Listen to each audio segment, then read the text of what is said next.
प्रधानमंत्री नरेंद्र मोदी ने आखिर ऐसा क्या किया जिससे हिंदू, मुसलमान, सिख, जैन, बौद्ध सभी का वोट उनकी तरफ शिफ्ट हो गया? मोदी विरोधी जब सीटें गिन रहे थे तब मोदी ऐसा क्या कर रहे थे? सूर्यवंशी राम को योगी ने क्या गिफ्ट दिया? कैसे 2024 के लोकसभा चुनाव से पहले, राम मंदिर की प्राण प्रतिष्ठा से पहले राम की नगरी अयोध्या को 6 लाख गांवों से मोदी ने कनेक्ट कर दिया? 2024 में इंडी अलायंस उत्तर प्रदेश में क्यों ये कहा जा रहा है कि 0 पर आउट हो जाएगा? ऐसा कौन सा गणित प्रधानमंत्री मोदी ने बैठाया कि सबका चुनावी गेम पलट कर रख दिया? आप देखिए हमारी इस रिपोर्ट में। क्या मंदिर मंदिर सफाई से बीजेपी 400 सीटें जीत पाएगी? क्या योगी यूपी में विरोधियों को 0 पर आउट कर देंगे? क्या 24 में विपक्ष 100 सीट से कम पर सिमट जाएगा? क्या स्वच्छता मिशन से राम लहर गांव-गांव पहुंचेगी?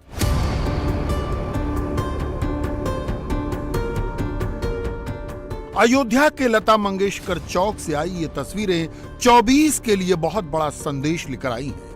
योगी बाबा ने हाथ में झाड़ू उठाकर यूपी के कोने कोने को अयोध्या से कनेक्ट कर दिया है। यूपी में करीब 95,000 गांव हैं और 58,194 पंचायतें। हर गांव में मंदिर है जहां सफाई अभियान शुरू हो चुका है। ये अभियान 22 जनवरी तक चलेगा, जिस दिन रामलला की प्राण प्रतिष्ठा होगी। योगी महाराज ने ग्राम प्रधानों को मंदिर में सफाई का टास्क देकर उन्हें भी इस अभियान का हिस्सा बना लिया है। मंदिरों में सफाई अभियान की मॉनिटरिंग पंचायती राज विभाग को सौंपी गई। यूपी में 80 सीटें हैं और 80% सनातनी हैं। बीजेपी को 2019 में करीब 50% वोट मिला था। इसमें 8% मुस्लिम वोट को अगर घटा दिया जाए तो 42% हिंदू वोटर ऐसा था जिसने 2019 में कमल का बटन दबाया था। 24 में बचा हुआ 38% हिंदू वोट किधर जाएगा? क्या राम मंदिर से उठी लहर उसके तन मन को झकझोरेगी नहीं? इसी 38% हिंदू वोटर तक पहुंचने के लिए योगी मंदिर मार्ग को और मजबूत करने में लगे हैं। योगी ने अयोध्या में हरी झंडी दिखा दी है। अब 24 में 80 सीट पर बीजेपी को हरी झंडी दिखाने की बारी सनातनियों की है। हजारों वर्षों के बाद यह अवसर आता है जब प्रभु की सेवा में हमें कुछ कर गुजरने का एक अवसर प्राप्त होता है, और हर एक पीढ़ी को नहीं होता। हमारी पीढ़ी सौभाग्यशाली है इस दृष्टि से। 500 वर्षों के बाद जब प्रभु अपने स्वयं के भव्य मंदिर में विराजमान होंगे, देश और दुनिया अयोध्या के प्रति आतुर है। कब मौका मिलता है, कब प्रभु अपने धाम का दर्शन करने का उन्हें सौभाग्य प्रदान करता है। हम सब तो सौभाग्यशाली हैं यही रह करके, और इस धाम को नजदीक से देख रहे हैं, अवलोकन कर रहे हैं। यहां पर प्रभु की कृपा हम पर सदैव बनी हुई है, और इन स्थितियों में हमारी कुछ जिम्मेदारी भी बनती है, क्योंकि अयोध्या देश की पहली सोलर सिटी बनेगी। सूर्यवंश की राजधानी है, तो स्वाभाविक रूप से सोलर सिटी के रूप में भी अयोध्या को हम स्थापित कर सके। इसके लिए हम लोगों को इस कार्यक्रम के साथ जुड़ना है। टूरिस्ट मैप के साथ भी हम अयोध्या के एक एक चीज को देख सकें, अवलोकन कर सकें, आसानी से वहां पहुंच सकें। योगी के अयोध्या में झाड़ू लगाने और हरी झंडी दिखाने का सबसे तगड़ा असर अवध रीजन की 17 लोकसभा सीटों पर पड़ेगा, जिसे यूपी के पॉलिटिकल मैप में मिनी यूपी कहा जाता है।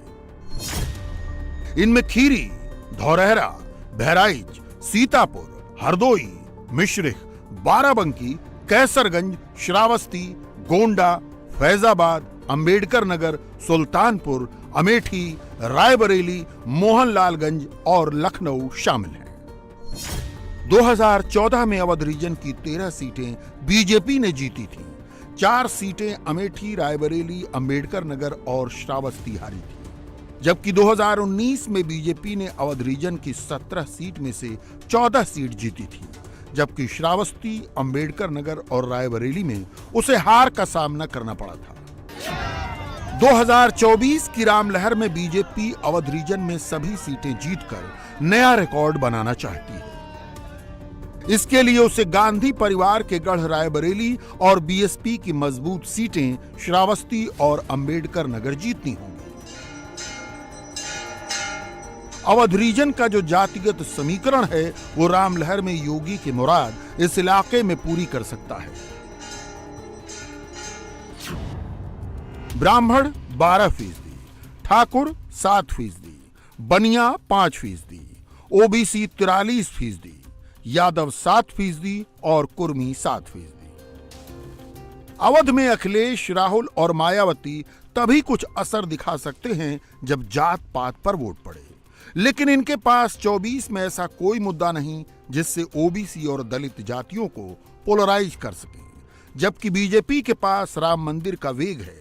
चुनाव में अभी 2.5 महीने का वक्त बाकी है, तब तक राम मंदिर का वेग पूरे आवेग पर होगा। इसे और धार देने के लिए योगी के अलावा यूपी के डिप्टी सीएम केशव प्रसाद मौर्य भी बालकेश्वर हनुमान मंदिर पहुंचे। वहां झाड़ू लगाने के बाद गौशाला की भी सफाई की। बालकेश्वर हनुमान मंदिर का सीधा कनेक्शन राम जन्मभूमि आंदोलन से है। मंदिर आंदोलन की लड़ाई लड़ने वाले बाबा परमहंस रामचंद्र दास जब मुकदमे की पैरवी के लिए लखनऊ आते थे तो इसी मंदिर पर रुका करते थे। केशव प्रसाद मौर्य का दावा है कि राम मंदिर करोड़ों सनातनियों के दिल में बसा है। 24 में इसका असर इतना बड़ा होगा कि विरोधी यूपी में साफ हो जाएंगे और नरेंद्र मोदी रिकॉर्ड जीत के साथ तीसरी बार सरकार बनाएंगे। बालकेश्वर हनुमान मंदिर जो प्रदेश की राजधानी में बहुत स्थित है और बहुत प्रसिद्ध मंदिर है। श्री राम जन्मभूमि आंदोलन के जो मुख्य पैरोकार या मुख्य उसके वादकार परम पूज्य परमहंस रामचंद्र दास जी महाराज कई बार मुकदमे की पैरवी के लिए आते थे और इसी मंदिर में रुक करके वह पैरवी करते थे। देश के आदरणीय प्रधानमंत्री माननीय नरेंद्र मोदी जी 30 दिसंबर को अयोध्या धाम से आह्वान किया था, स्वच्छ मोहल्ला स्वच्छ ग्राम अयोध्या धाम जय श्री राम। 22 जनवरी ऐतिहासिक तिथि है। 500 साल बाद रामलला विराजमान होने जा रहे हैं, प्राण प्रतिष्ठा होने जा रहा है।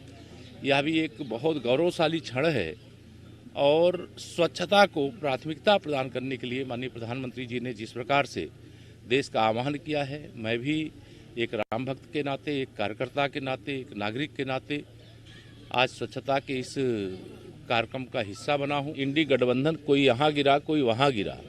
प्रधानमंत्री पद के इतने दावेदार हैं कि इंडी गठबंधन बिखर चुका है। 2024 मोदी जी के नाम था, मोदी जी के नाम है, मोदी जी के नाम रहेगा। उत्तर प्रदेश की 80 के 80 लोकसभा सीट जीतेंगे। देश में 2019 का भी आंकड़ा तोड़ करके भारतीय जनता पार्टी प्रचंड बहुमत प्राप्त करेगी और माननीय नरेंद्र मोदी जी के नेतृत्व में देश में एक बार फिर से भाजपा और एनडीए की सरकार बनेगी।